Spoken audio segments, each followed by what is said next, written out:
Bismillahirrahmanirrahim. Assalamualaikum warahmatullahi wabarakatuh. Innal hamdalillah nahmaduhu wa nasta'inuhu wa nastaghfiruh wa na'udzu billahi min syururi anfusina wa min sayyiati a'malina. May yahdihillahu fala mudhillalah wa may yudlil fala hadiyalah. Asyhadu an la ilaha illallah wahdahu la syarikalah wa asyhadu anna Muhammadan abduhu wa rasuluh. Allahumma salli wa sallim wa barik ala abdika wa rasulika Muhammad wa ala alihi wa sahbihi wa man ihtada bihadihi wa qatafa atharahu ila yaumiddin. Amma ba'd. Ayyuhal ikhwah wal akhawat, kaum muslimin dan muslimat, para pemirsa Al-Furqan TV yang dirahmati oleh Allah Subhanahu wa taala. Alhamdulillah, dengan limpah nikmat dan taufik dari Allah Tabaraka wa taala, kita bisa lanjutkan kajian bersama kitab Mukhtasar Akhlaq Hamalatil Quran karya Al-Imam Al-Ajurri rahimahullahu taala. Dan kita telah sampai pada ucapan beliau, wala yamdahu nafsahu bima fihi fakaifa bima laisa fihi. Seorang ahli Al-Quran, dia tidak memuji dirinya dengan sesuatu yang tidak ada padanya. Seorang ahli Al-Quran tidak memuji dirinya dengan sesuatu yang ada pada dia, apalagi kalau sesuatu itu tidak ada pada dirinya. Ya, jadi terkadang seseorang itu memiliki hal-hal yang menyebabkan dia itu dipuji. Kepintaran, mutkinnya dia dalam ilmu, sesuatu yang umumnya menyebabkan seseorang itu dipuji, tapi dia tidak memuji dirinya dengan hal tersebut. Dia tidak membanggakan dirinya dengan hal tersebut, tidak memamerkan hal tersebut, meskipun kepintaran, mutkinnya dalam ilmu benar-benar ada pada diri dia.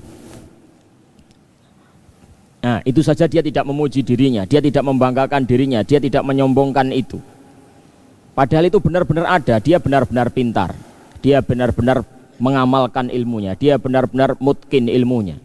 Pokoknya adalah sesuatu yang memang dia itu layak untuk dipuji, itu benar-benar ada. Dia tidak memuji dirinya, tidak membanggakan, apalagi kalau sesuatu yang tidak ada pada dirinya. Baik, yang demikian itu ayol ikhwah, karena ahli Al-Quran itu sangat paham sekali bahwasanya yang pantas untuk dipuji dengan pujian yang sebenarnya, dengan pujian yang sepenuhnya adalah Allah Subhanahu wa ta'ala. Kalaulah dia pintar, maka kepintaran itu datangnya dari Allah Subhanahu wa ta'ala, maka Allah Subhanahu wa ta'ala lah yang pantas untuk dipuji. Kalaulah dia memiliki hafalan yang banyak, hafalannya mutkin, dan dia tahu isi dari sesuatu yang dihafalkan, dan dia pun bisa mengamalkan, itu pun dia bisa melakukan itu karena dari karunia dan taufik dari Allah Subhanahu wa ta'ala. Jadi dia senantiasa mengembalikan kepada Allah Subhanahu wa ta'ala semua hal-hal yang mengarah kepada kehebatan diri, keunggulan diri, kepintaran diri, dia senantiasa mengembalikannya, mengalamatkannya kepada Allah. Dia tidak lupa itu. Nah, dia tidak lupa itu. Yahdharu min nafsihi an taghlibahu ala ma tahwa mimma yuskhitu maulahu. Dan dia mawas diri, dia hati-hati jangan sampai dirinya dikalahkan oleh hawa nafsunya. Dirinya dikalahkan oleh hawa nafsunya yang bisa membawa dia kepada kemurkaan Allah Subhanahu wa taala. Ya, jadi yang namanya berbuat salah, yang namanya berbuat dosa itu adalah akhlak sesuatu yang pasti terjadi pada Bani Adam, ayul ikhwah. Berdosa, bersalah, berbuat keliru itu sesuatu yang pasti ada pada Bani Adam. Kullu Bani Adama khata'. Demikianlah kata Nabi SAW. Setiap anak cucu Adam itu pasti banyak berbuat dosa, banyak berbuat salah, tempatnya salah. Nah, tapi bukan berarti seseorang itu membiarkan dirinya hanyut larut di dalam dosa, di dalam maksiat, memperturutkan hawa nafsunya. Ya, jadi beda antara orang berbuat dosa dan orang yang sudah dikuasai oleh dosanya, dikuasai oleh hawa nafsunya, sehingga dia benar-benar terjerat dalam kubangan dosa, terjerat dalam kubangan hawa nafsunya, tidak bisa keluar dari kubangan tersebut. Nah, ini seorang ahli Al-Quran tidak boleh sampai seperti itu. Ya, namanya dia keliru, namanya berbuat dosa. Nah, sesuatu hal yang wajar dari Bani Adam, tapi dia tidak sampai dikuasai, dijerat oleh dosanya. Nah, dosa itu tidak sampai menguasai hatinya. Wala yaghtabu ahadan, dan dia tidak menghibah seseorang pun.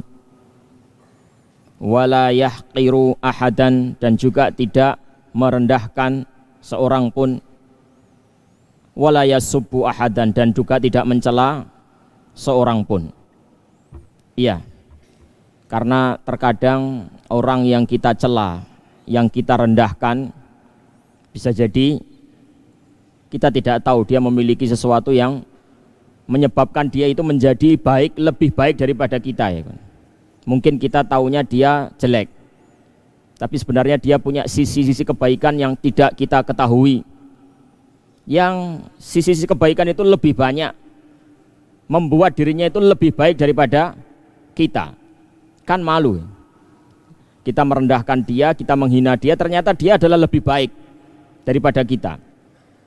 Oleh karenanya, nah, Allah Subhanahu wa taala berfirman mengingatkan kita semuanya,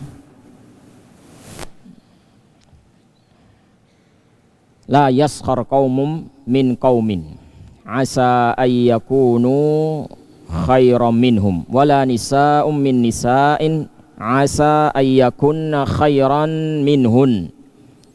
Janganlah suatu kaum merendahkan kaum yang lain, bisa jadi yang direndahkan itu lebih baik daripada yang merendahkan. Demikian juga kaum wanita, jangan sampai sebagian mereka merendahkan sebagian yang lain. Wanita yang satu merendahkan wanita yang lain, karena bisa jadi yang direndahkan itu lebih baik daripada yang merendahkan. Kita tidak tahu, ayol ikhwah, kedudukan kita aslinya di pandangan Allah Subhanahu wa taala itu seperti apa. Kita dan dia yang kita rendahkan itu lebih baik mana? Kalau kita memandang jelek dan memandang diri kita baik, itu kan cuma pandangan kita. Nah, pandangan kita bisa saja salah, pandangan kita terbatas. Nah, kita tidak tahu bagaimana Allah Subhanahu wa taala memandang kita dan orang yang kita cela tersebut. Bisa jadi orang yang kita cela, yang kita rendahkan, ternyata dia lebih baik di sisi Allah Subhanahu wa taala daripada kita. Baik itu orang yang lebih tua daripada kita maupun orang yang lebih muda daripada kita. Nah, jadi masalah menghina, masalah mencela ini tidak kita lakukan baik kepada orang yang lebih tua maupun orang yang lebih muda. Tidak juga merendahkan. Apa bedanya yahqir dan yasub? Jadi yasub itu sudah mencela, ya, sudah mencaci. Nah, kalau yahqir itu menganggap rendah. Nah, dia mungkin tidak berucap apa-apa, tidak mencela, tidak mencaci, tapi dia menganggap sepele orang lain.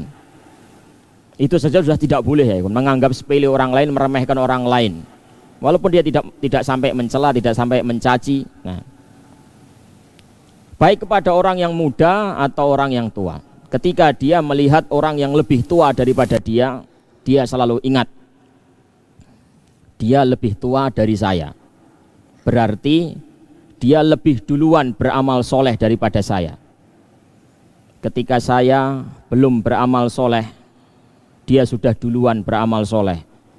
Itu kalau dia bertemu dengan orang yang lebih tua, orang yang sudah usianya terpaut jauh dengan dia, oh berarti dia akan mendahului saya dalam berbuat amal soleh. Ketika saya masih kecil, saya belum mukallaf, saya belum berbuat apa-apa, saya belum sholat, saya belum baca Quran, saya belum beramal ini, belum beramal itu. Nah, beliau sudah beramal duluan, berarti dia lebih mulia daripada saya. Adapun ketika dia melihat kepada yang lebih muda, antum melihat ke adik kelas antum, antum bisa menghormatinya. Kenapa? Antum melihatnya bahwasanya dia itu karena lebih muda, berarti antum mendahului dia dalam berbuat dosa. Saya lebih tua daripada dia, berarti saya mendahului dia dalam perbuatan dosa. Di saat dia belum kenal dosa, di saat dia masih lugu, saya sudah kenal dosa ini, sudah kenal dosa itu. Berarti dia lebih baik daripada saya. Selalu seperti itu ayolah ikhwah. Antum melihat kepada orang yang lebih tua, ingat dia beramal soleh mendahului antum. Ketika antum melihat orang yang lebih muda, ingat selalu antum mendahului dia di dalam berdosa, di dalam berbuat maksiat. Dengan demikian maka antum bisa menghormati yang tua, bisa menyayangi yang muda, tidak gampang meremehkan, menyepelekan orang lain. Dan ingat juga ayolah ikhwah, kita tidak tahu akhir kematian atau akhir kehidupan kita nanti seperti apa. Orang yang kita cela nanti akan mengakhiri hidupnya dengan apa, dan kita pun mengakhiri hidup kita dengan apa. Tidak ada yang tahu.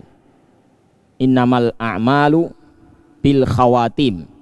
Amalan itu tergantung pada akhirnya, penutupan. Orang yang kita cela, orang yang kita rendahkan, belum tentu nanti dia itu lebih jelek dalam mengakhiri hidupnya. Belum tentu kita lebih baik dalam mengakhiri hidup kita, ya. Karena kita tidak tahu, maka kita jangan terlalu gampang merendahkan orang lain. Wala yabghi ala ahadin, dan dia tidak menzalimi orang lain. Wala yahsuduhu, dan tidak berbuat hasad, iri, dengki kepada orang lain. Wala yusi'udz-dzanna bi ahadin illa biman yastahiqqu wa yahsudu bi ilmin. Wala yusi'udz-dzanna bi ahadin illa biman yastahiq. Dan seseorang itu, yakni ahli Al-Qur'an, akhlak ahli Al-Quran adalah dia tidak bersuudzon kepada seorang pun kecuali kepada orang yang berhak untuk disuudzoni. Dia tidak berburuk sangka kepada seorang pun kecuali orang yang memang berhak, pantas, layak untuk disuudzoni. Nah, jadi pada asalnya kita harus menafsirkan perkataan, perbuatan saudara kita dengan tafsiran, dengan pemahaman yang baik. Nah, Allah Subhanahu wa taala berfirman mengingatkan kita semuanya. Nah, ya ayyuhalladzina amanu ijtanibu katsiran minadh-dhann inna ba'dadh-dhanni itsm. Wahai orang-orang yang beriman, jauhilah oleh kalian semuanya kebanyakan dari prasangka, karena sebagian dari prasangka itu adalah dosa. Kalau antum cermati ayat ini ayol ikhwah, kita dilarang untuk apa? Menjauhi kebanyakan dari prasangka. Ya. Kenapa? Karena sebagian dari prasangka itu dosa. Ketika Allah melarang kita dari berprasangka, bahasanya coba antum cermati. Ijtanibu katsiran minadh-dhon. Jauhilah sebagian besar dari prasangka. Karena ba'dadh-dhon, sebagian dari prasangka itu dosa. Apa yang bisa kita ambil faidah? Ya, faidah apa yang bisa kita ambil dari ayat tersebut ayol ikhwah? Jadi kita itu tidak disuruh untuk menjauhi sebagian prasangka dengan alasan sebagian prasangka dosa, tapi kebanyakan. Artinya apa ya ikhwah? Sikap yang harus kita pasang dalam berkenaan dengan prasangka ini adalah mengambil sikap yang lebih hati-hati ya ikhwan. Jadi bukan kebanyakan prasangka dosa, tapi sebagian saja yang dosa. Tapi kita tidak menjauhi sebagian, tapi kita menjauhi apa? Katsiran minadh-dhon. Nah, katsiran minadh-dhon. Ini indahnya dan ketinggian sastra Al-Qur'an. Indahnya bahasa Al-Qur'an, ketinggian sastra Al-Qur'an ya. Untuk mengarahkan kepada kita semuanya bahwasanya kita ini harus sangat hati-hati dalam masalah berprasangka kepada orang. Walaupun tidak sebagian besar prasangka itu dosa, tapi kita diperintahkan untuk menjauhi sebagian besar dari prasangka. Baik, jadi sebisa mungkin kalau kita bisa menafsirkan ucapan teman kita, saudara kita kepada tafsiran yang baik, tafsirkan dia kepada yang baik. Nah, sebagaimana pesan sahabiyun jalil Umar ibn al-Khattab radhiyallahu ta'ala anhu, la tadhunanna bi kalimatin kharajat fi imri'in muslimin su'an wa anta tajidulaha fil khairi mahmalan. Jangan sampai engkau memiliki perkiraan prasangka yang buruk dari ucapan yang keluar dari seorang muslim, dari ucapan yang keluar dari seorang yang muslim, sementara kamu itu masih bisa menafsirkan kepada tafsiran yang baik. Jangan memiliki prasangka buruk terhadap satu ucapan pun yang keluar dari lisan seorang muslim, sementara kamu bisa membawanya kepada tafsiran yang baik. Nah, jadi memang terkadang ucapan seseorang itu bisa dipahami dua, jelek dan baik. Jadi untuk dipahami kepada makna yang baik itu bisa, ya sudah, selagi ada jalan, celah bagi kita untuk memahami kepada makna yang baik, pahami dengan makna yang baik. Andai saja ucapan dia itu jelas-jelas jelek, kita juga masih bisa mengarahkan kepada yang baik. Oh, mungkin dia salah ucap, anggaplah seperti itu ya. Enggak mungkin lah, kayaknya dia punya maksud seperti itu. Mungkin salah ucap itu, keceplosan. Nah, mungkin maksudnya begini.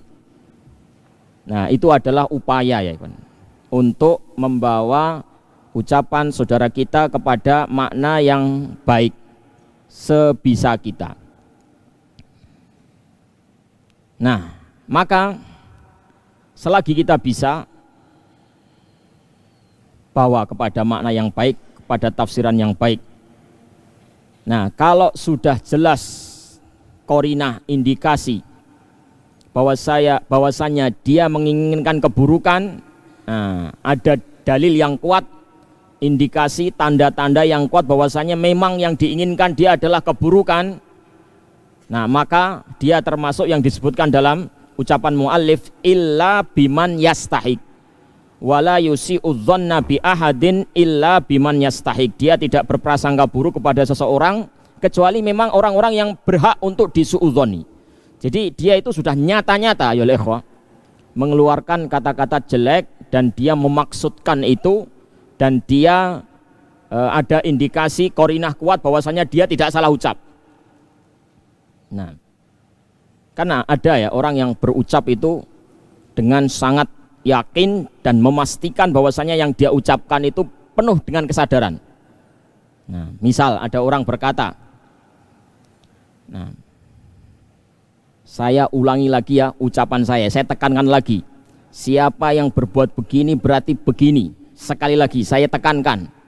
Nah, siapa yang berbuat begini berarti dia begini.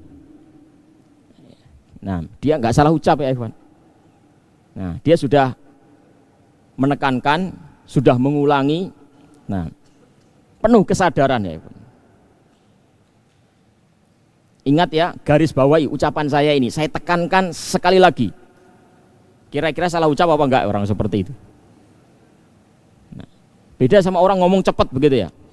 Ngomong cepat, waktunya sudah mepet, ada pertanyaan, nah keburu-buru, dia jawabnya buru-buru. Nah, terus dia mengucapkan kata siapa yang berbuat begini maka dia begini.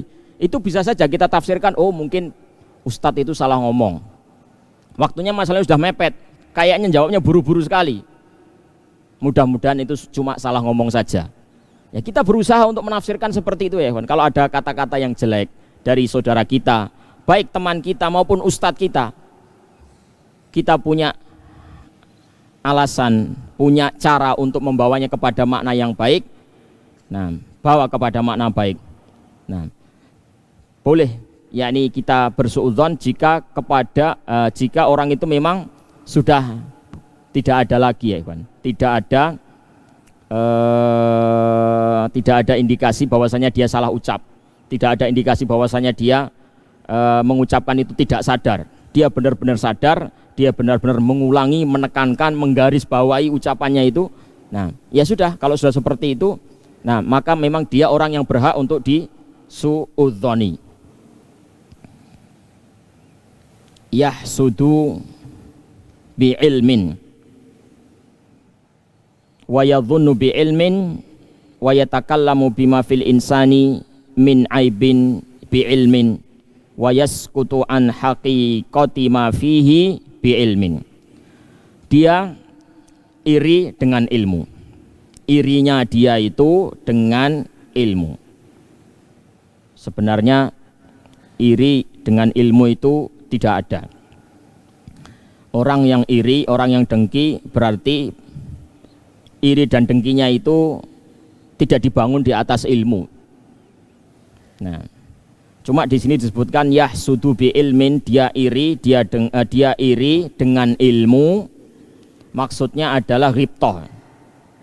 Karena memang ada iri yang dibolehkan. Dia dinamakan iri majazan, tajawuzan. Ya, aslinya bukan iri. Nah, istilahnya adalah ghibthah. Apa itu ya ayyuhal ikhwah? Ma'ruf insyaallah, disebutkan dalam hadis yang mungkin sering kita dengar atau mungkin antum hafal. La hasada illa fitnaini. Tidak boleh hasad kecuali kepada dua golongan manusia. Rajulun atahullahul qur'ana fahuwa yaqumu bihi ana al-laili wan nahar. Nah, wa rajulun atahullahu malan fahuwa yunfiku bihi ana al-laili wan nahar atau kama qala Nabi sallallahu alaihi wasallam. Ada dua golongan manusia yang kita boleh hasad kepada dia. Yang pertama adalah orang yang diberikan oleh Allah ilmu Al-Qur'an dan dia menegakkan ilmu tersebut siang malam. Dan orang yang diberikan oleh Allah Subhanahu wa taala harta dan dia menginfakkannya, sibuk menginfakkan untuk di jalan Allah Subhanahu wa taala siang malam. Nah, kalau mau iri kepada dua golongan itu silahkan. Ini yang dimaksud iri dengan ilmu. Iri tapi apa? Dengan ilmu. Paham ya maksudnya pemakaian bahasa hasad di sini? Nah, hasad itu kan nggak boleh. Tapi dia di sini memakai hasad, tapi hasad pakai ilmu. Ya, sama kayak bahasa Indonesia mencuri hati. Mencuri itu kan nggak boleh. Nah, mencuri hati boleh. Mencuri hati itu berarti antum baik ya. Sampai orang lain itu terkesima dengan antum. Sampai orang lain itu jatuh hati kepada antum karena akhlak antum yang mulia. Itu namanya mencuri hati. Bahasanya memang jelek ya, mencuri. Mau dia berbuat baik, membuat orang itu tertarik kepada dia, tapi bahasanya ya seperti itu. Nah, bahasanya apa? Mencuri hatinya. Dalam bahasa Arab juga ada seperti itu ya. Hasad ya. Istilahnya yang dipakai adalah hasad, tapi ini bukan hasad sebagaimana hasad-hasad yang terlarang. Dia hasad tapi dibolehkan. Ya, karena ada kemiripan, maka dia dinamai dengan hasad. Karena dari satu sisi ada kemiripan dengan hasad, maka dia dinamai dengan hasad. Tapi aslinya bukan hasad. Sama kayak orang mencuri hati. Dia dari satu sisi memang ada kemiripan dengan perbuatan mencuri. Nah, tapi dia bukan mencuri yang benar-benar mencuri yang haram, itu bukan ya. Dia mencuri hati orang. Dia membuat hati orang itu tertarik ya kepada dirinya. Nah, baik. Jadi kalau dia iri dengan ilmu. Nah, dia ghibthah dengan ilmu. Dia ghibthah dengan ilmu. Ghibthah kepada dua orang, iri kepada dua orang. Diberikan harta, berinfak di jalan Allah, diberikan ilmu Al-Qur'an, menegakkan ilmu tersebut, ya, mengamalkan ilmu tersebut, mendakwahkan ilmu tersebut. Itu kalau antum mau iri kepada orang tersebut. Tapi yang diirikan juga harus jelas ya ikhwan. Iri kepada orang kaya, yang diirikan bukan karena dia bisa tidur di kasur yang empuk, antum tidak bisa. Nah, bukan karena dia bisa makan berbagai macam menu yang lezat, antum tidak bisa. Bukan karena dia bisa naik kendaraan yang mewah dan antum tidak bisa. Bukan itu yang diirikan. Nah, kalau antum irinya soal itu tercela ya ikhwan. Nah, irinya apa? Dia bisa berinfak dengan kelebihan hartanya. Masih ingat kisahnya para sahabat radhiyallahu taala anhum? Mereka yang fakir, kaum du'afa, datang kepada Rasulullah sallallahu alaihi wasallam mengatakan, "Ya Rasulullah, dzahaba ahlud dusur bil ujur." Dzahaba ahlud dusur bil ujur. Ya Rasulullah, saudara-saudara kita dari kalangan orang-orang kaya memborong pahala banyak. Yusallun kama nusalli wa yasumun kama nasum. Mereka itu sholat ya Rasulullah. Kita orang-orang fakir juga sholat. Mereka berpuasa, kami orang-orang fakir juga berpuasa. Dalam hal ini insya Allah kita sama. Tapi yatasaddaquna bifuduli amwalihim wala najidu ma natasaddaqu bihi. Tapi mereka bisa bersedekah dengan kelebihan harta yang ada pada mereka, sementara kami orang-orang fakir tidak menemui apa yang bisa kami sedekahkan. Nah, jadi ini contohnya dari para sahabat radhiyallahu taala anhum. Mereka memang iri kepada saudara-saudara mereka yang kaya, tapi bukan soal fasilitas hidup, bukan soal kenikmatan dunia, tapi soal bersedekah, soal berinfak. Nah, silahkan boleh iri seperti itu. Iri kepada ahli Quran. Nah, itu juga harus pas irinya di bagian mana. Jangan sampai irinya wah enak ya fulan itu. Nah, dia menjadi orang yang ahli Al-Quran, dia hidupnya mujur mapan. Nah, dia mengajar di sini, di lembaga ini, di lembaga itu. Nah, gajinya gede. Nah, yang diirikan itu ya urusan duit, urusan dunia. Tercela kalau irinya seperti itu. Nah, yang diirikan apa? Dia bisa menegakkan Al-Quran itu, mengamalkan Al-Quran, menyebarkan Al-Quran. Itu yang diirikan ya kawan. Yadhunnu bi'ilmin wa yatakallamu bima fil insani min aibin bi'ilmin. Dia kalau berprasangka, dia prasangka dengan ilmu. Kalau dia berbicara tentang orang lain berupa aib orang lain, dia pun berbicara dengan ilmu. Apa maksudnya ya kawan? Ada kalanya memang kita boleh menyebutkan aib orang lain atau ghibah. Boleh kita berghibah jika dalam kasus-kasus tertentu yang memang diperbolehkan. Nah, ini yang dimaksud ya kawan. Yatakallamu bima fil insan min aibin bi ilmin. Kalau memang dia harus membicarakan aib keburukan seseorang, maka dia tidak asal-asalan saja ya kawan. Dia membangun hal itu di atas ilmu lagi. Dia membangun hal itu di atas ilmu. Nah, siapa yang masih ingat ayol ikhwah, kapan ghibah itu dibolehkan? Ini sudah pernah saya bahas, sudah pernah kita baca dalam pelajaran Bulughul Maram 1 tahun yang lalu. Nah, atau mungkin ya 1 tahun lebih. Bulughul Maram, Kitabul Jami'. Al-Imam Nawawi rahimahullah ta'ala menyebutkan dalam kitab beliau Al-Adhkar 6 sebab. 6 sebab kok 6 begini ya. 6 sebab seseorang itu boleh untuk diribahi. Nah, ini maksudnya seorang ahli Al-Quran kalau memang harus menghibah, dia harus pastikan, benar-benar memastikan bahwasanya orang yang dia ribahi itu memang boleh diribahi karena ada salah satu dari 6 ini. Nah, siapa yang bisa menyebutkan yang pertama apa?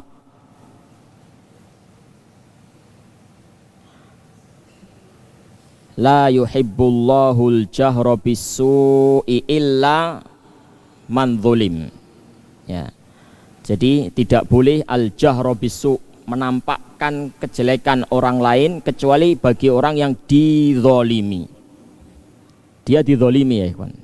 Dia dizolimi, maka dia boleh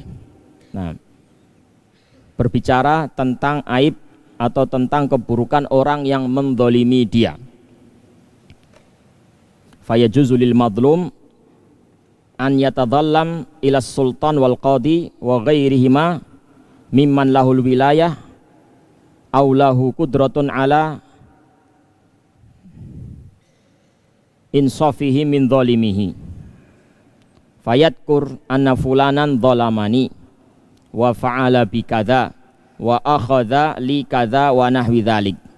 Jadi orang yang dizalimi boleh saja dia menyebutkan kejelekan orang-orang yang mendolimi dia untuk mengadu kepada orang yang bisa menyetop atau menghentikan kezalimannya. Pak Hakim, nah saya dibeginikan sama si fulan, dia berbuat ini berbuat itu kepada saya. Dia sebutkan kejelekan-kejelekan itu. Dan dia berhak, dia dizalimi ya ikhwan, itu hak dia dizalimi. Baik, yang kedua ya ikhwan, al-isti'anah ala taghyiril munkar wa raddil ma'asi. Nah, wa raddil 'asi ila shawab. Upaya untuk merubah kemunkaran. Misal ada orang yang jelas-jelas berbuat kemunkaran, berbuat maksiat, dan dia tidak bisa merubah kemaksiatan itu, mungkin dia minta tolong kepada orang yang bisa menasihati. Pak Ustadz, tolong nasihati si fulan, dia itu begini, dia itu begitu.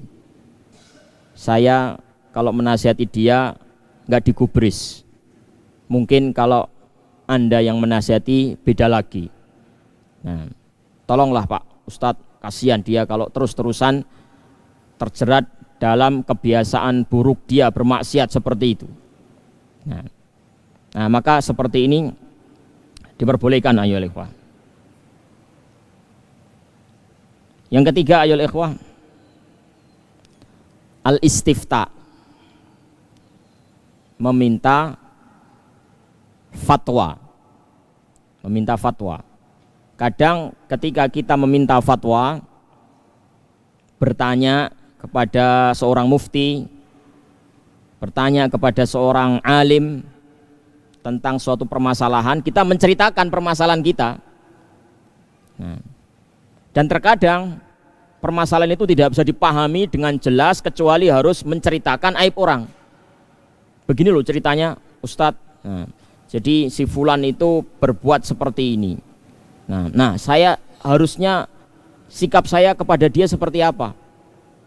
Jadi dia menyebutkan jeleknya si fulan, karena nggak akan jelas. Ya, ini maksudnya kecuali dengan menyebutkan nama. Barangkali harus disebutkan namanya.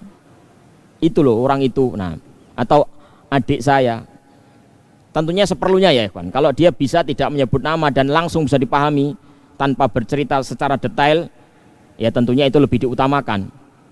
Ya, tapi kalau memang permasalahannya menyebabkan dia harus rinci, nah kadang kedudukan orang itu bapak kita misalnya, atau anak kita atau istri kita, kedudukan itu kadang mempengaruhi hukum, ya kan? Jadi sikap kita kepada bapak kita, sikap kita kepada teman kita mungkin beda dari sisi hukum. Mungkin kalau teman kita mungkin boleh begini, kalau kepada bapak kita nggak boleh begini. Sehingga kita harus sebut, nah fulan yang saya maksud bapak saya sendiri. Bagaimana? Bapak saya berbuat begini, begini, begini. Saya sebagai anak harus seperti apa? Nah seperti itu misalnya.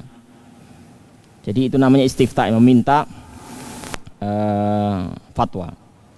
Yang keempat ayol ikhwah, tahdziru al muslimin minasyarr, mewanti-wanti kaum muslimin dari kejelekan seseorang. Jadi dia adalah orang yang berbuat kejelekan, biasa berbuat kejelekan, dan kejelekannya itu membahayakan orang lain. Orang lain itu kalau tidak diperingatkan akan menjadi korban yang kesekian. Sudah banyak korbannya. Nah, antum adalah korban yang ke-10. Supaya tidak jatuh korban ke-11, antum kasih tahu dia. Hei fulan, kamu kalau didatangi oleh si itu, pinjam duit, nggak usah kamu kasih. Dia itu, nah, sering pinjam duit dan tidak pernah balik. Saya sendiri yang mengalami. Nah, maka hati-hati ya, yang pinjam duit dan nggak pernah balik, nggak pernah balikin. Nah, Anda secara tidak langsung, ya, jika memang Anda tidak punya alasan memang, jika memang Anda tidak ada uzur, tidak mengembalikan itu tidak ada uzur ya Ikhwan. Memang watak Anda seperti itu misalnya, suka nipu orang, suka mengelabui orang, pinjam sengaja untuk menggelapkan, membawa lari uang tersebut. Nah, Anda secara tidak langsung telah menyebabkan orang lain halal untuk menggibah Anda. Bukan salah orang lain tapi salah Anda sendiri. Andalah yang membuat diri Anda sendiri boleh untuk digibahi. Nah, maka hati-hati saja orang yang punya watak seperti itu. Nah, antum sekali berbuat seperti itu, tidak lama insya Allah antum akan viral. Nah, viral ya Ikhwan. Satu RT, nah bahkan satu desa mungkin akan kenal. Nah, nama antum sudah menjadi buah bibir ya di kalangan orang-orang. Nah, antum pinjam ke ini nggak dikasih, pinjam ke itu nggak dikasih, ya salah antum sendiri. Nah,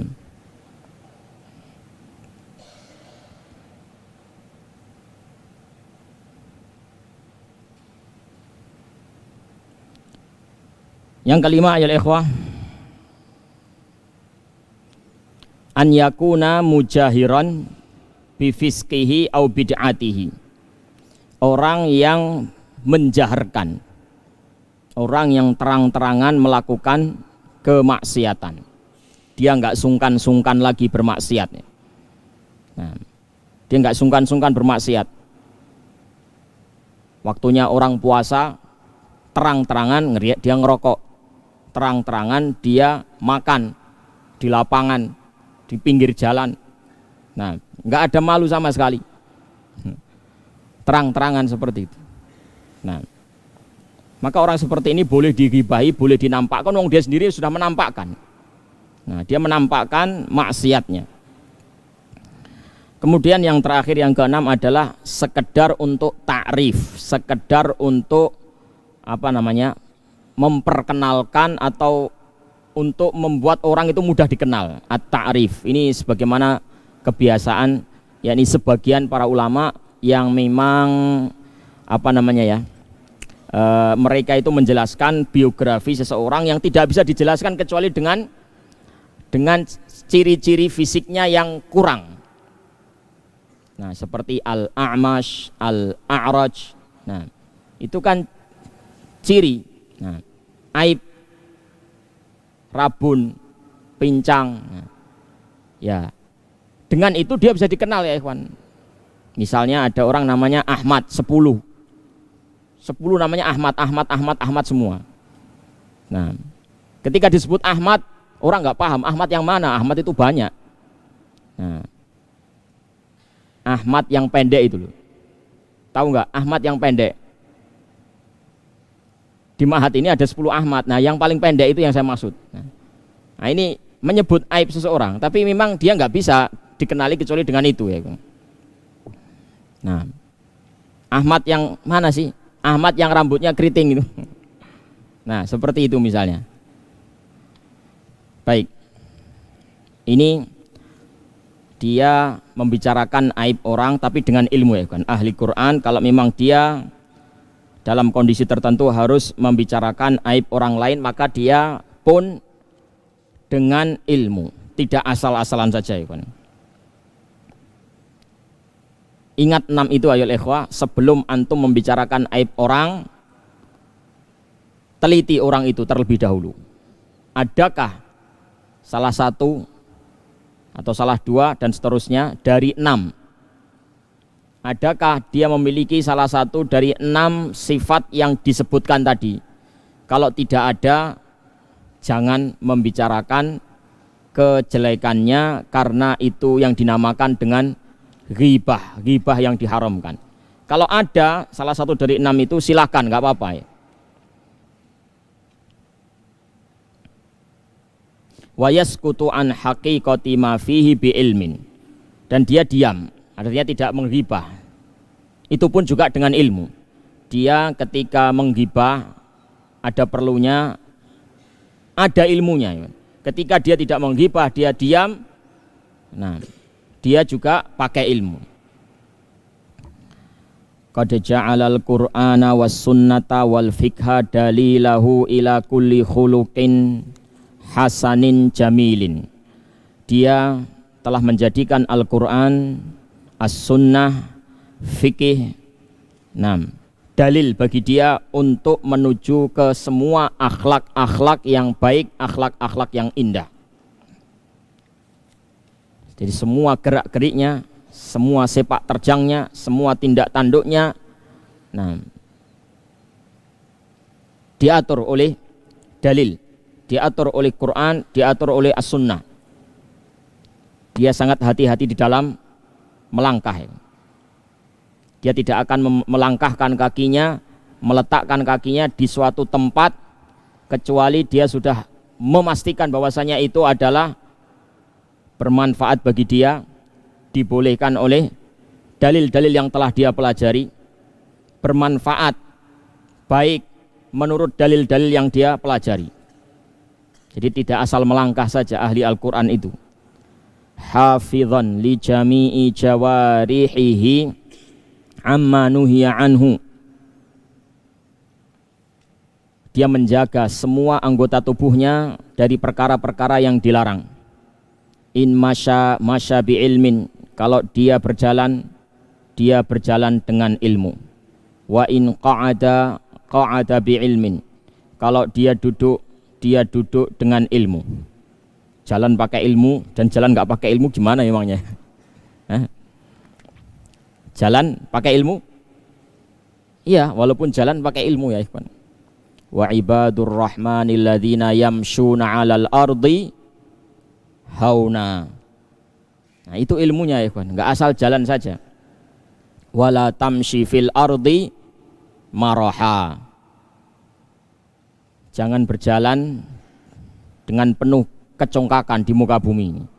Wa ibadur rahmanil ladzina yamshuna 'alal ardi hauna. Salah satu sifat dari ibadur rahman, hamba-hamba sejati Ar-Rahman, hamba-hamba Allah yang sejati adalah ketika dia berjalan di muka bumi, dia jalan dengan penuh ketawaduan. Nah, itu maksudnya berjalan pakai ilmu ya ikhwan. Taib. Kalau antum di sini mungkin sering jalan kaki ya ikhwan. Bagaimana jika antum kalau sudah di rumah? Ini kalau sudah di rumah, ini biasanya punya sepeda motor, punya sepeda itu jarang jalan kaki. Nah, bersepeda terus, bermotor terus. Bagaimana penerapan ayat tersebut? Wa ibadur rahman alladzina yamshuna 'alal ardi hauna. Jalan di muka bumi dengan penuh ketawaduan. Nah, kalau pakai motor gimana, Iwan? Pakai sepeda motor tawadhu itu gimana? Nah, ini perlu dipegang oleh santri ya, khususnya santri-santri non asrama ini, yang biasa bermotoran pulang pergi ke rumah, ke pondok. Nah, PP ke pondok pakai sepeda motor harus perhatian dengan adab ini ayo ikhwah. Jangan seperti orang yang bukan santri. Jangan seperti orang yang tidak belajar agama ya ikhwan. Sebagian santri kami melihat ngebut-ngebut ya.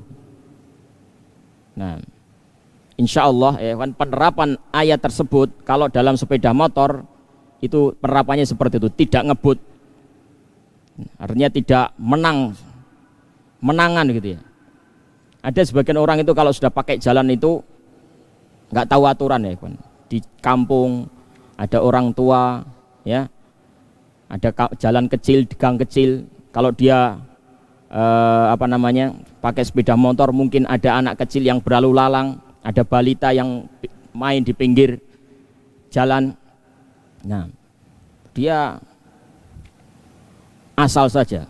Nah, sudah motornya knalpotnya bolong, dia gas besar. Nah, kemudian dia nggak tanggung-tanggung jalan lewat gang kecil. Nah, dengan ngebut. Ini bukan akhlaknya seorang ahli Al-Quran ini. Seorang santri nggak boleh seperti ini. Nah, kalau terlambat sekolah bagaimana? Kalau jamnya sudah mepet, jam 7, baru berangkat dari rumah, ya salah antum. Nah, kenapa jam 7 baru berangkat? Nah, lain kali jangan seperti itu. Kalau seandainya terpaksa jam 7 baru berangkat dari rumah, tetaplah tenang ya ikhwan. Bisakinati wal wikor. Nah, dengan tetap tenang, seperti antum berangkat sholat jamaah ya. Walaupun imam sudah mulai, antum tidak boleh lari. Nah, tidak boleh lari. Tenang. Nah, apa yang antum dapati dari sholatnya imam, antum ikuti. Apa yang antum tidak dapati, ya antum sempurnakan nanti. Antum tambahi setelah sholat. Nah, seperti itu. Baik. Itu kalau berjalan kaki, kalau sepeda motor seperti itu. Nah,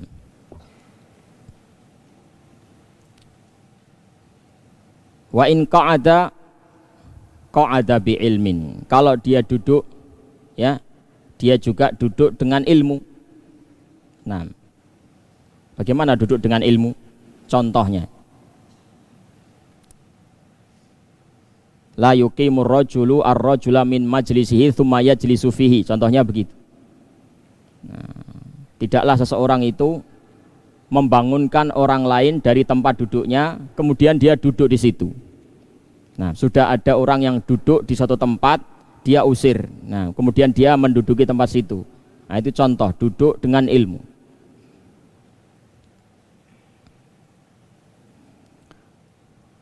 Termasuk juga posisi atau tempat duduk antum kira-kira akan membuat orang tidak nyaman dengan antum. Misalnya ada dua orang sedang ngobrol serius gitu, tiba-tiba antum duduk di tengah-tengah. Nah, tiba-tiba antum memisahkan dia sedang ngobrol serius ya. Nah, ini duduk pakai ilmu ya ikhwan, tidak asal saja. Yajtahidu liyaslaman nasu min lisanihi wa yadihi.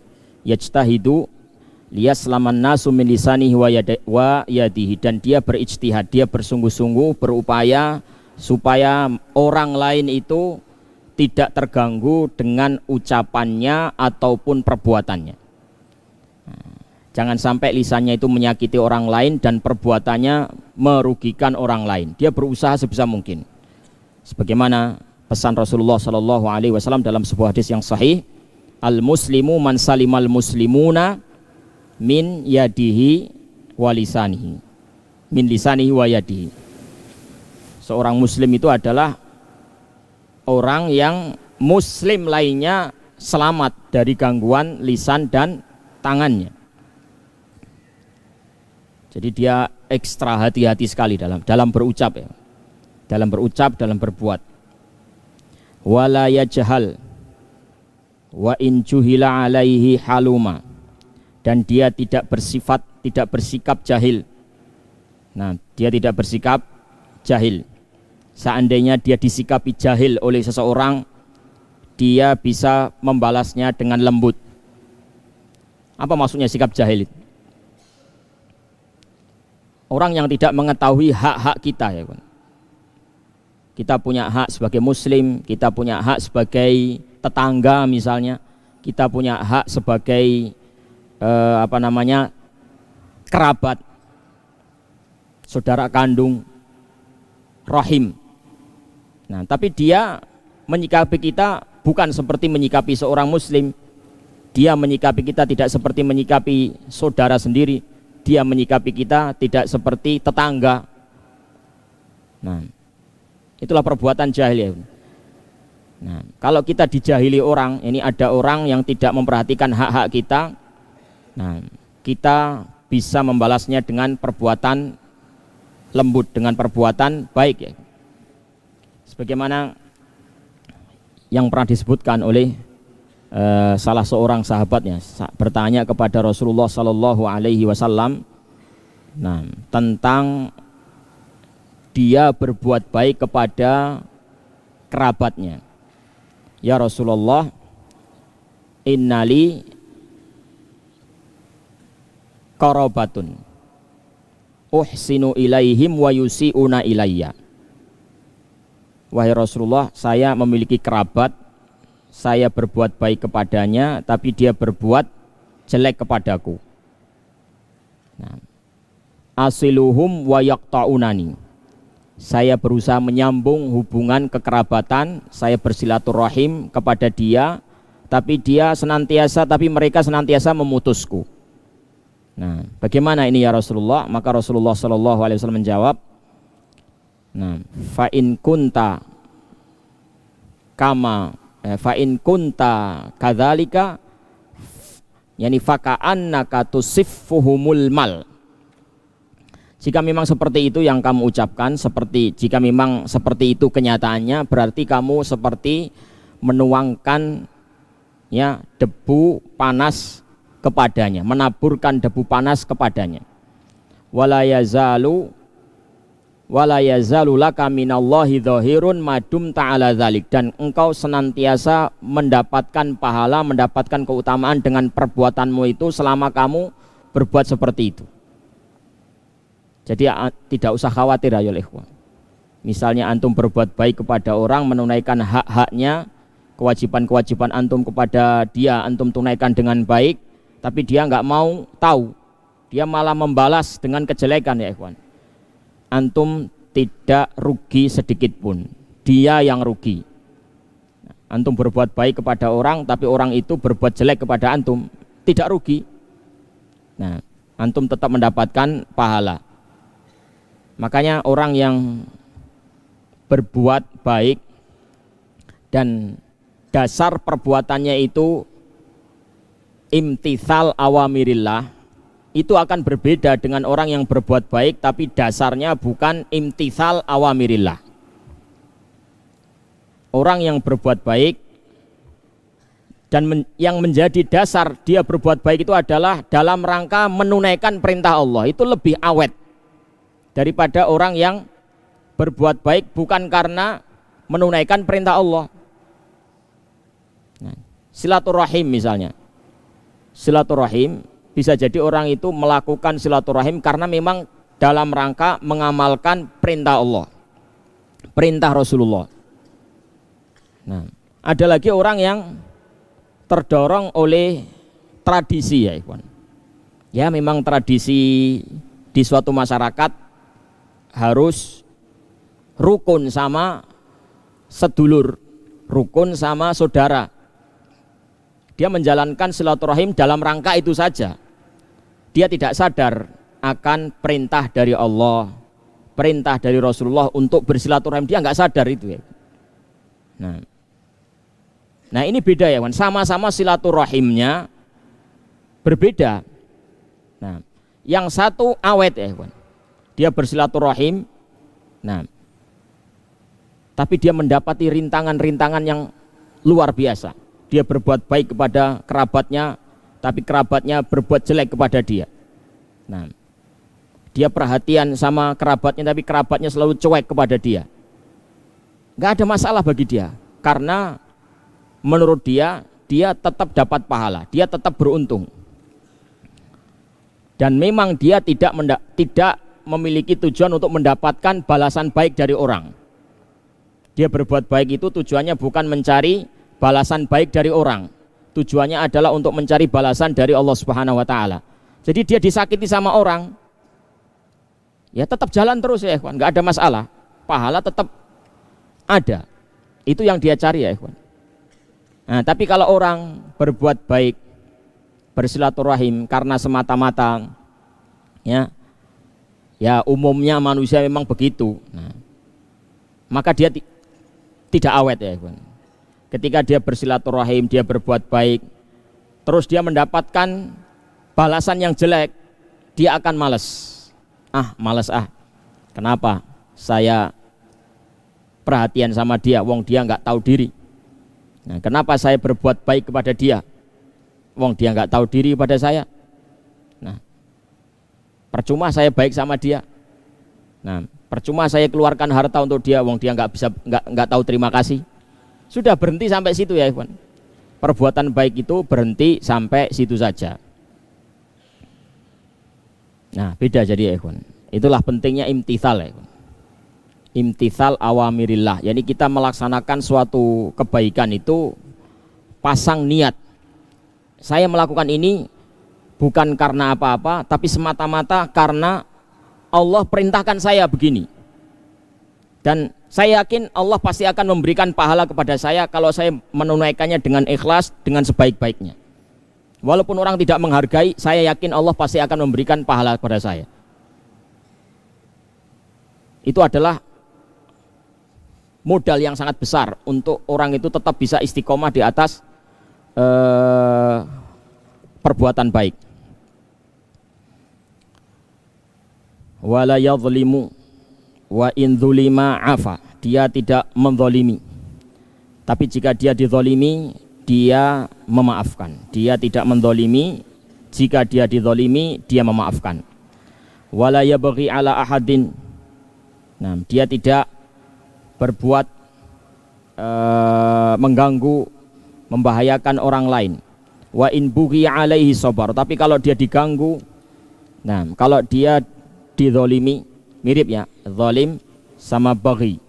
Nah, kalau dia dimusuhi oleh orang lain, kalau dia ada orang yang berbuat marah bahaya kepada dia, mengganggu dia, dia sabar. Yakzimu ghaidhahu liyurdi rabbahu wa yaghidha aduwahu. Dia menyimpan, menahan marahnya supaya mendapatkan ridho dari Rabbnya dan supaya membuat geram musuhnya. Nah, iya. Ketika orang menzalimi dia sabar, ketika orang mengejek dia sabar. Nah, niat dia apa? Supaya Allah Subhanahu wa taala ridho. Wa yaghidha aduwa, dan membuat geram musuhnya. Iya, orang itu kalau sudah berbuat sebanyak-banyaknya kepada kita, berbuat jelek sebanyak-banyaknya kepada kita, tapi kita nggak mempan dibuati jelek, disikapi jelek, kita nggak mempan. Nah, dizalimi memaafkan. Nah, dicela memaafkan. Lama-lama kesel sendiri ya, kawan. Nah, orang itu kadang kan seneng kalau kita itu terpancing ya. Kita diejek. Nah, kita dicela, kita dibully begitu. Terus kita itu terpancing, kita marah. Itu senang orang itu. Wah, sudah marah dia, sudah marah. Berhasil kita. Yes. Nah, gitu kan. Nah, kalau antum marah berarti dia berhasil ya, kawan. Nah, tapi kalau antum memaafkan, diginikan nggak mempan, digitukan nggak mempan, nah, disakiti memaafkan, dikata-katakan jelek malah membalasnya dengan kebaikan, nah, orang itu lama-lama capek ya kan? Sudahlah, nggak usah ganggu orang itu. Nah, percuma kamu ganggu, dia nggak pernah sakit hati. Nah, capek kamu. Ya, capek sendiri ya kawan. Itu cara mengalahkan musuh paling ampuh ya. Orang yang suka membuli antum, mencaci antum, nah, lama-lama akan diam sendiri karena merasa ocehannya, buliannya tidak ngefek kepada antum. Antum tidak pernah sakit hati sedikit pun, tidak pernah terpancing. Nah, capek sendiri dia. Mutawadhi'un fi nafsihi. Mutawadhi'un fi nafsihi, dia tawadhu. Idza qila lahul haqq qabilahu min sagirin au kabirin. Dia adalah orang yang tawadhu. Apabila dikatakan kepada dia suatu kebenaran, dia menerimanya. Baik dari orang yang lebih muda daripada dia atau lebih tua. Dari orang yang kecil maupun orang yang besar. Bisa kecil usia, besar usia, bisa jadi kedudukan. Seperti seorang guru dan murid misalnya. Ketika dia menjadi seorang guru, terus dia salah dan ada muridnya yang membenarkan, dia terima. Dia tidak malu untuk mengambil kebenaran itu meskipun dari muridnya sendiri. Tidak malu untuk mengakui kesalahannya. Walaupun misalnya muridnya itu mengkritiknya dengan tidak sopan. Nah, muridnya yang salah, tapi isi kritikannya ketika benar, dia menerimanya. Isi kritikannya benar, cuma muridnya menyampaikan kritikan itu dengan cara yang tidak benar. Nah, dia tidak memandang cara yang tidak benar yang disampaikan oleh muridnya, tapi dia lebih menitik beratkan kepada isi yang disampaikan tersebut. Oh, ini benar. Ya, saya memang salah dalam hal ini. Nah, dia tidak sungkan-sungkan untuk mengakui kesalahannya. Nah, dia berterima kasih kepada muridnya telah menunjukkan kesalahannya. Nah, dan dia nasihati. Nah, tolong lain kali kalau punya nasihat, punya kritikan, sampaikan seperti ini. Nah, dia tetap menerima, tapi dia tetap meluruskan ya.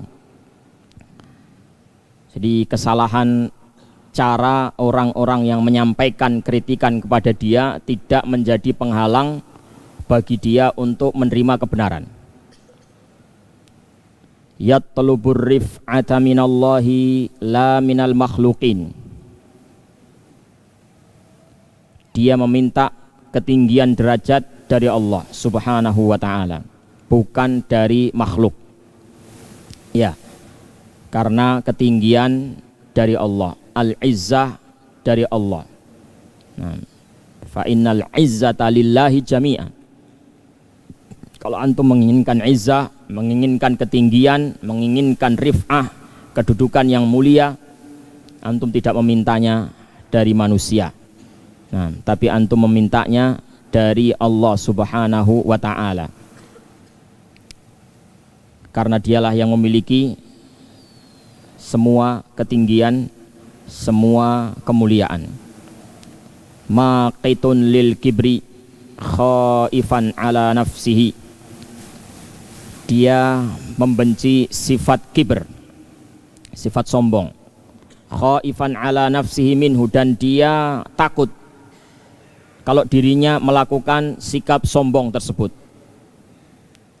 Wala yata'akkalu bil Qur'ani wala yuhibbu an tuqdalahu bihil hawaij.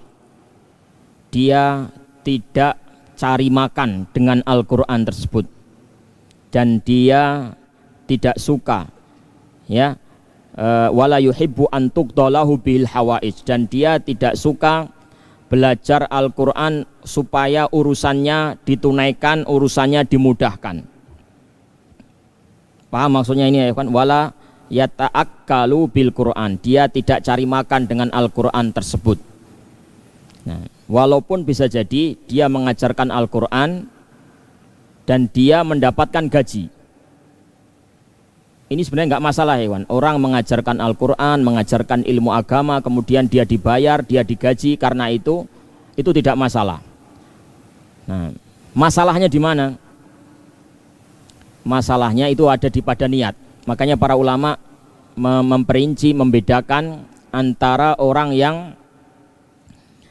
ya'bud liyakhud dan yakhud liya'bud. Nah, yakhud liya'bud, ada lagi ya'bud liyakhud. Orang yang beribadah untuk ngambil, dan ada lagi orang yang ngambil untuk ibadah, maksudnya ngambil gaji, ngambil uang, ngambil kenikmatan dunia. Ada orang yang ngambil kenikmatan dunia untuk bisa beribadah, ada orang yang beribadah untuk bisa mengambil kenikmatan dunia. Nah ini ya Ikhwan, intinya di sini. Jadi bukan masalah menerima gaji dari mengajarkan agama, mengajarkan Al-Quran. Kalau itu para ulama tidak mempermasalahkan ya. Yang masalah adalah tujuan orang yang sedang mengajarkan Al-Quran, mengajarkan agama ini. Apakah dia termasuk orang yang beribadah kepada Allah untuk mengambil dunia, atau dia termasuk orang yang mengambil dunia untuk bisa beribadah kepada Allah? Nah, kalau dia termasuk orang yang mengambil dunia untuk supaya bisa beribadah kepada Allah Subhanahu wa ta'ala, maka yang seperti ini boleh apa enggak? Nah, ini yang boleh ya Ikhwan. Yang tidak boleh kalau dia beribadah, dia mengajar, dia menyampaikan Al-Quran untuk mencari dunia. Jadi tujuan dia dunia. Nah, dia gunakan Al-Quran untuk memperkaya diri. Dia gunakan ilmu agama untuk cari kekayaan. Ini yang tidak diperbolehkan. Dan kalau ada orang yang semacam ini, maka sungguh dia merugi sebesar-besarnya. Dia celaka dan dia merugi. Jadi yang diperbolehkan adalah orang itu mengambil dunia demi untuk menegakkan agama. Nah, berarti agama yang antum jadikan sebagai tujuan utama ya Ikhwan. Tujuan utama antum adalah mendakwahkan Al-Quran, mendakwahkan ilmu. Nah, menyampaikan ilmu, mengajarkan ilmu, mengamalkan ilmu, mengawal ilmu ini supaya orang-orang bisa mengetahuinya, bisa mengamalkannya. Itu tujuan kita ya Ikhwan. Kita tidak mencari harta dari situ, kita tidak mencari uang dari situ, tapi kita ambil untuk menegakkan agama lagi. Kita dapat, kita gunakan untuk menegakkan itu lagi. Tujuan kita itu, tujuan kita menegakkan agama. Dunia kita ambil untuk membantu penegakan agama tersebut. Memang secara zahir kayaknya nggak ada bedanya ya Iwan. Secara zahir kayaknya tidak ada bedanya. Nah, sama-sama mengajar, sama-sama digaji, sama-sama mengajarkan agama, mengajarkan Al-Quran, terus sama-sama menerima gaji. Nggak ada bedanya, secara zahir memang nggak ada bedanya ya ikhwan. Tapi memang, memang Allah Subhanahu wa Ta'ala itu menghukumi sesuatu, hukum akhirat nanti. Itu hukum-hukum yang tersembunyi dari pandangan mata manusia. Makanya hari kiamat, yaumul jaza, itu disifati dengan apa? Yauma tubelas sarair. Hari di mana sesuatu yang tersembunyi, yang rahasia itu diuji saat itu ya ikhwan. Walaupun di dunia nampak sama ya ikhwan, tapi nanti pada hari kiamat, pada hari pembalasan, sesuatu yang tersembunyi itu benar-benar akan dinampakkan oleh Allah Subhanahu wa Ta'ala. Tidak ada yang beda, tidak ada yang sama ya ikhwan. Semuanya dibedakan oleh Allah Subhanahu wa Ta'ala. Walaupun kayaknya di dunia sama saja, tapi Allah Subhanahu wa Ta'ala sangat teliti, sangat mengetahui yakni perbedaan antara satu orang dengan yang lain. Hati yang menjadi ukuran, yang menjadi patokan ya ikhwan. Wala yuhibbu an tuqdalahu bil hawaid, dan dia tidak menyukai yakni Al-Quran dipakai dengan maksud tujuan supaya urusannya dimudahkan. Paham maksudnya ini? Terkadang memang orang yang ahli Al-Quran, ahli agama di suatu masyarakat, yang masyarakat itu sudah paham ya, masyarakat itu sudah paham agama, biasanya masyarakat yang paham agama itu akan menghormati ahli agama, ahli Al-Quran. Nah, jadi seorang ahli Al-Quran, seorang ustadz misalnya, beli dikasih murah. Nah, biasanya yang lain harganya 20.000, khusus ustadz 18.000. Kadang seperti itu ya ikhwan. Nah, dia pergi ke pasar nggak usah nawar, sudah diturunkan sendiri sama pedagangnya. Karena dia tahu, bahwasanya ini adalah ahli Al-Quran, ini adalah ahli agama. Nah, naik bis nggak bayar misalnya, kan ada kadang begitu. Sopirnya sudah kenal, sama sopirnya kenalnya sudah sangat baik sekali, sopirnya nggak usah bayar misalnya. Apalagi ya ikhwan misalnya, yakni misalnya urusan dengan pemerintah misalnya, urusan surat menyurat dengan pemerintah misalnya, prosedurnya harusnya seperti ini. Kalau orang lain, orang umum mungkin dijalankan prosedur itu. Ini khusus ustadz dikasih kemudahan, dipercepat urusannya, nggak lewat prosedur yang ada.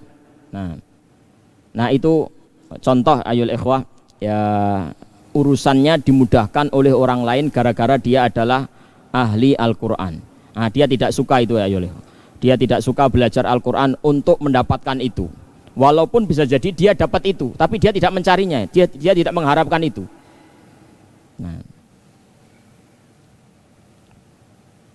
Taib. Jadi masalahnya bukan ketika antum membeli dari seseorang, terus orangnya kenal antum ahli agama, terus antum dikasih murah. Bukan itu masalahnya. Kalau itu nggak ada masalah ya, antum dikasih murah silahkan. Tapi kalau antum belajar agama, belajar Al-Quran supaya dapat murah, supaya dapat diskonan, supaya dapat gratisan, sungguh hina antum. Sungguh hina ya.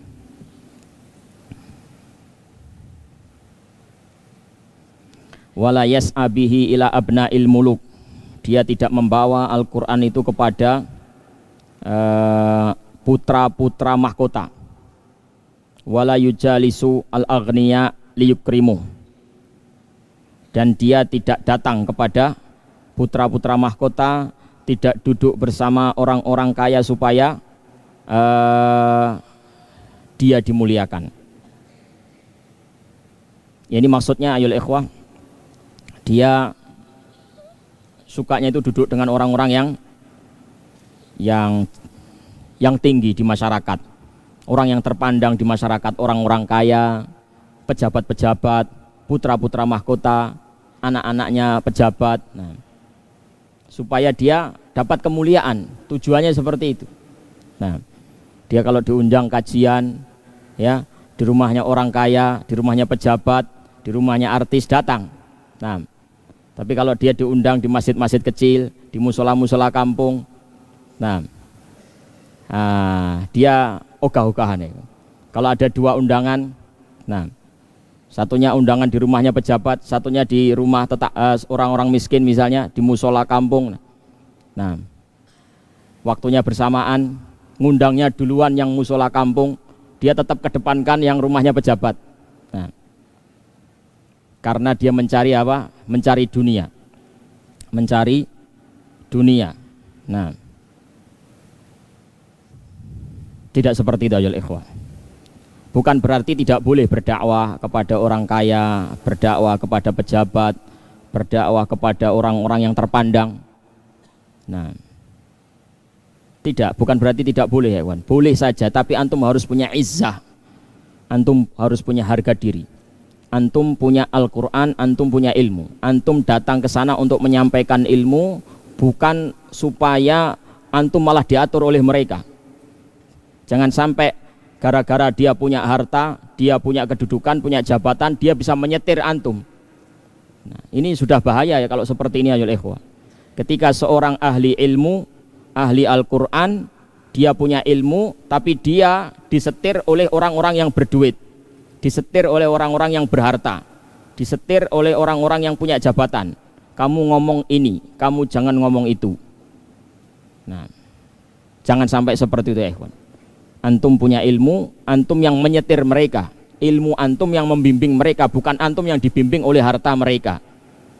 Nah,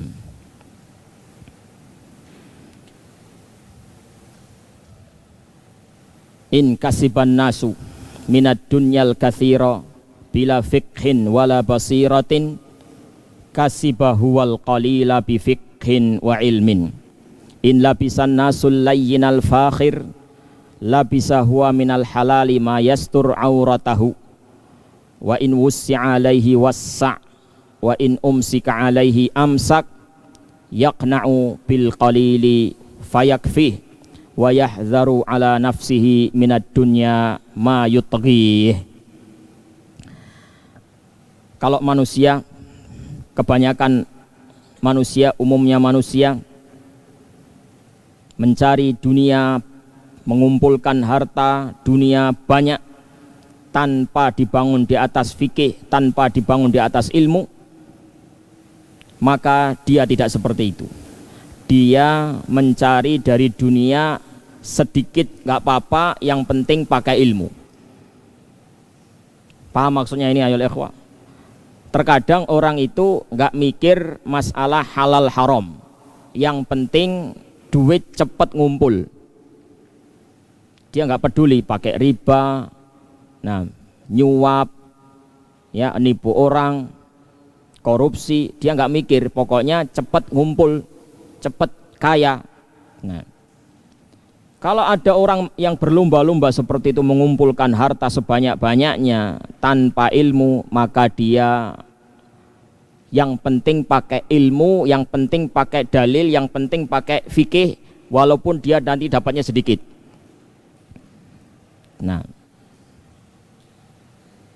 in labisan nasul layyinil fakhir. Kalau manusia berpakaian yang lembut, pakaian yang mewah, nah, tapi dengan cara melanggar, dengan cara yang menerjang yang haram, maka dia memakai pakaian yang halal, yang penting bisa menutup aurat. Nah, yang penting sudah sesuai dengan tuntutan syariat. Dia tidak bermegah-megahan. Nah, daripada apa?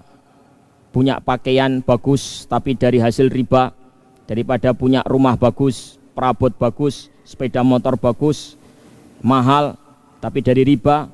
Nah, dia lebih baik sepeda motor second saja, yang penting bisa dinaiki, daripada punya mobil, nah, tapi dari riba. Dia milih sepeda motor saja tapi halal, tidak pakai riba.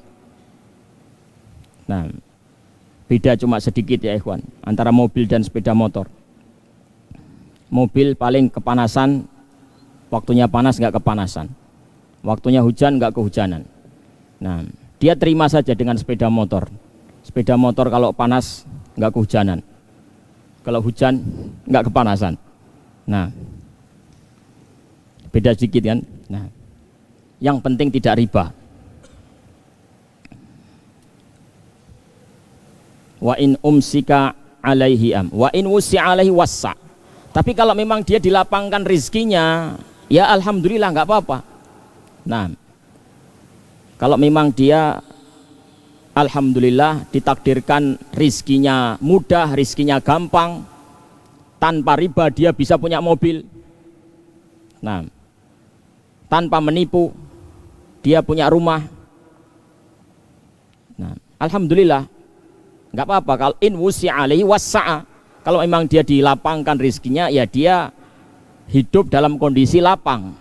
Nah, wala tansa nasibaka minad dunya, jangan lupa jatah hidup, jatah kebahagiaan hidup untuk dunia. Nggak ada masalah orang menikmati, yakni sesuatu pemberian Allah Subhanahu wa taala, nikmat Allah Subhanahu wa taala dari kehidupan dunia, rizki-rizki yang baik. Qul man harrama zinatallahi allati akhraja li ibadihi wat thayyibati minar rizq. Qul hiya lil ladzina amanu fil hayati dunya khalisatan yaumal qiyamah. Katakanlah, siapa yang mengharamkan perhiasan dari Allah dan rizki yang baik, katakanlah sesungguhnya itu semuanya memang Allah sediakan bagi orang-orang yang beriman di dunia ini, dan khusus yakni bagi mereka nanti pada hari kiamat. Ya memang rizki yang baik, fasilitas hidup itu memang Allah ciptakan, Allah sediakan untuk kita ya kan, untuk kaum mukminin. Kalau antum diberikan kelapangan, kemudahan urusan rizki, ya silahkan antum nikmati, nggak ada masalah. Tapi kalau nggak ada, jangan memaksakan diri. In umsika alaihi amsak, kalau dia ditahan rizkinya, disempitkan rizkinya, dia tidak memaksakan diri. Nggak bisa beli mobil, ya, dia nggak memaksakan diri untuk membelinya.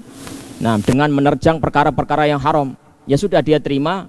Nah, sepeda motor second, nah, nggak bisa beli mobil, dia syukuri ya ikhwan. Yakna bil qalil fayakfi, dia puas dengan yang sedikit, dan yang sedikit itu membuat dirinya cukup. Nah, kalau dia sudah merasa cukup ya ikhwan, sebenarnya itu akan sama saja dengan orang yang hartanya banyak. Orang yang hartanya sedikit, asalkan dia sudah merasa puas dan cukup, nggak ada bedanya. Nah, nggak ada bedanya dengan orang yang hartanya banyak. Nah, percayalah ayul ikhwah. Nah, Rasulullah Shallallahu Alaihi Wasallam mengingatkan kita, laisal ghina an kathratil arad, walakinal ghina ghinan nafas. Kekayaan yang sesungguhnya bukan dengan banyaknya harta, tapi kekayaan yang sesungguhnya itu adalah kaya hati. Kaya hati maksudnya antum puas. Pokoknya puas, inti kekayaan itu puasnya hati. Nah, punya mobil 200 cukup. Nggak punya mobil ya cukup, puas. Sama saja ya. Nah, sama saja. Orang pakai baju harga 5 juta atau pakai baju harga 50.000. 50.000 puas, 50 juta juga puas. Sama. Nah, mau sama puasnya ya, Ikhwan. Yang menjadi pembeda itu kalau nggak puas. Nah, orang punya duit 10 juta puas. 1 miliar juga puas. Puasnya sama, ya nikmatnya sama ya, Ikhwan. Yang beda itu kalau antum nggak puas. 1 M 10 juta. Kalau ada orang bilang orang yang punya rezeki 1 M itu lebih bahagia daripada yang 10 juta. Bisa kita katakan benar jika yang 10 juta itu memang masih merasa kurang dan 1 M puas. Memang 1 M saat itu lebih enak ya, karena dia puas. 10 juta kurang karena memang dia tidak puas. Tapi kalau sama-sama puasnya sama saja ya ikhwan. Contoh ya ikhwan, ada orang kepinginannya adalah punya sepeda motor second.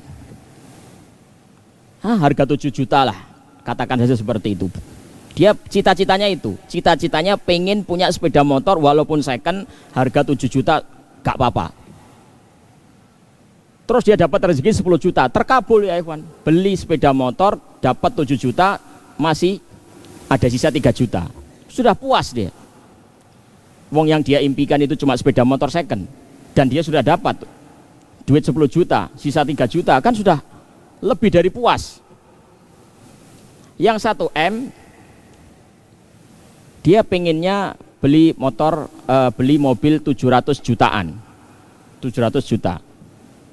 Dan alhamdulillah setelah dia dapat duit 1M, dia beli mobil 700 juta, puas. Sisa 300 juta, lebih dari puas. Sama kayak tadi ya Iwan, sama kayak yang 10 juta tadi. Mau keinginannya satunya sepeda motor, satunya mobil, terus dapat, sama-sama dapat, sama-sama puas. Nggak ada bedanya ya ikhwan. Bahkan dengan tegas saya katakan bisa jadi 10 juta itu lebih membahagiakan daripada 1M. Jika orang yang 10 juta tadi duitnya 10 juta kepinginnya cuma sepeda motor second misalnya, sepeda motor second, dan dia sudah dapat 7 juta, sisa 3 juta, alhamdulillah lebih dari puas ya kan.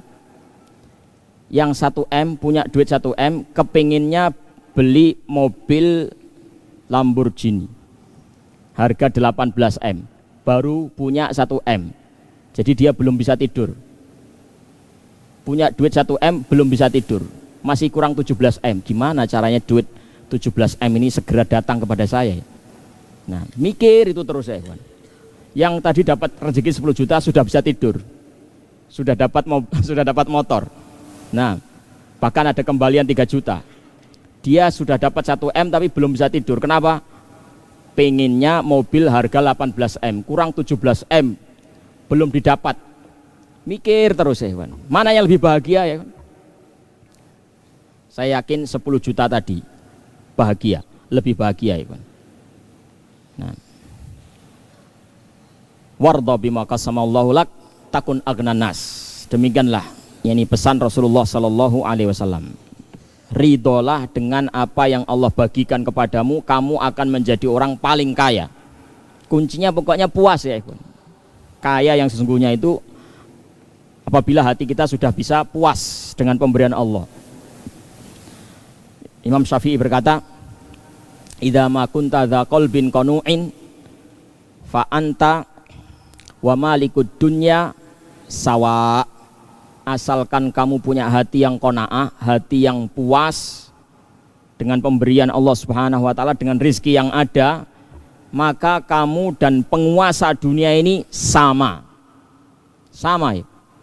Penguasa dunia yang punya rumah di mana-mana, villa di mana-mana, punya kapal pesiar, ya, uangnya bertumpuk-tumpuk,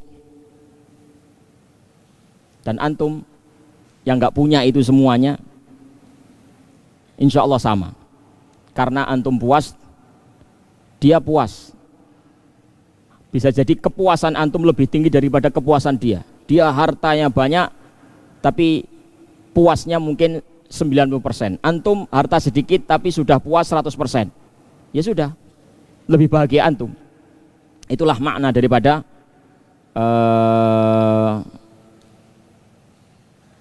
ghinan nafas, kaya harta.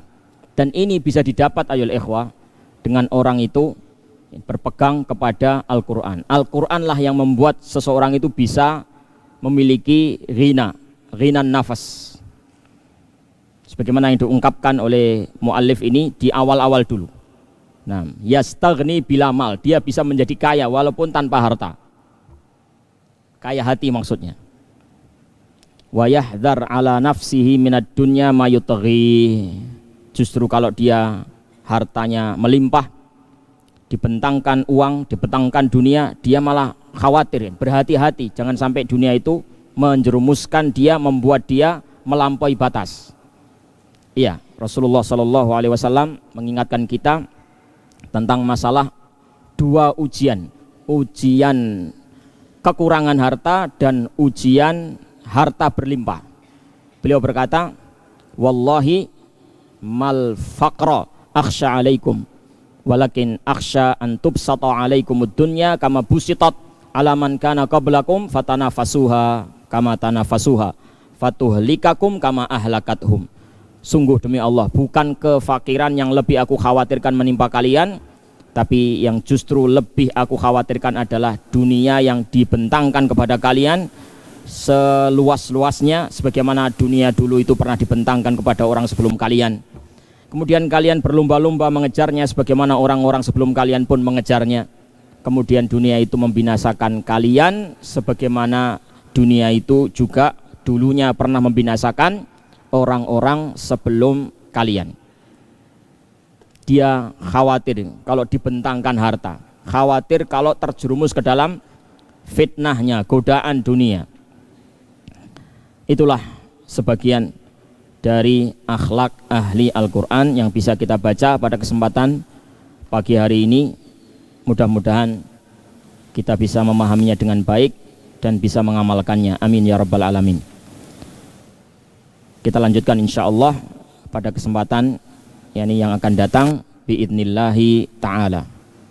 Wassallallahu wassalamu ala nabiyina Muhammad wa ala alihi washabbihi ajma'in walhamdulillahi rabbil alamin. Wassalamualaikum warahmatullahi wabarakatuh.